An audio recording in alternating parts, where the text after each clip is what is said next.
ஓம் சக்தி. உலகமெல்லாம் சக்திநெறி ஓங்க வேண்டும். ஒவ்வொருவர் மனக்குறையும் நீங்க வேண்டும்.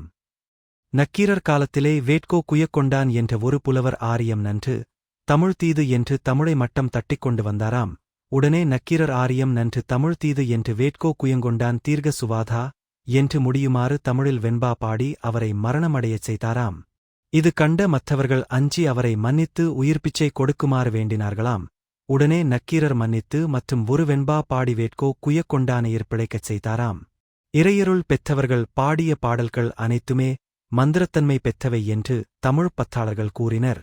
மதுரையில் சமணர்களுக்கும் சம்பந்தருக்கும் அனல்வாதம் புனல்வாதம் நடைபெற்றது. நம் இரு சமயங்களின் பேருண்மையை ஏட்டில் எழுதி நெருப்பில் இடுவோம், யாருடைய ஏடு நெருப்பில் வேகாமல் இருக்கின்றதோ அதுவே உண்மைச் சமயம் என்று முடிவுக்கு வருவோம் என்றனர் சமணர்கள். சமணர்கள் எழுதி இட்ட ஏடு நெருப்பிலே வெந்தது. சம்பந்தர் தளிரிலி வளரொளி எனத் தொடங்கி 10 பாடல்கள் பாடி போக என்று தொடங்கும் திருநள்ளாற்றுப் பதிகத்தை ஏட்டில் எழுதி நெருப்பிலிட்டார். நெருப்பிலிட்டும் அந்த ஏடு பச்சையாய் விளங்கியதால் அதற்குப் பச்சைப் பதிகம் என்றே பெயர் வழங்கி வருகிறது. அனல்வாதம் முடிந்து புனல்வாதம் தொடங்கியது. சமணர்கள் அஸ்தி நாஸ்தி என்ற வடமொழி வாசகத்தை ஏட்டில் எழுதி வைகை ஆற்றில் இட்டனர். அந்த ஏடு ஆற்று வெள்ளத்தில் அடித்துச் செல்லப்பட்டது. ஜானசம்பந்தர் வாழ்க்க அந்தனர் வானவர் ஆளிமை எனத் தொடங்கும் பதிகத்தை எழுதி ஆற்றில் இட்டார். அந்த ஏடு வெள்ளத்தை எதிர்த்து வந்து வைகையின் ஒரு கரையில் ஒதுங்கியது. அந்த இடமே இன்றும் திருவேடகம் என்று வழங்கப்பட்டு வருகிறது. திரு ஏடு அகம் மூன்றும் சேர்ந்த சொல் திருவேடகம். இக்கதையை எடுத்துக் கூறி சம்பந்தன் தமிழ்ப் பாட்டுகளுக்கு மந்திர சக்தி இருக்கிறதா இல்லையா என்று வடமொழியாளர்களை நோக்கித் தமிழ்ச் செய்வர்கள் வாதிட்டனர்.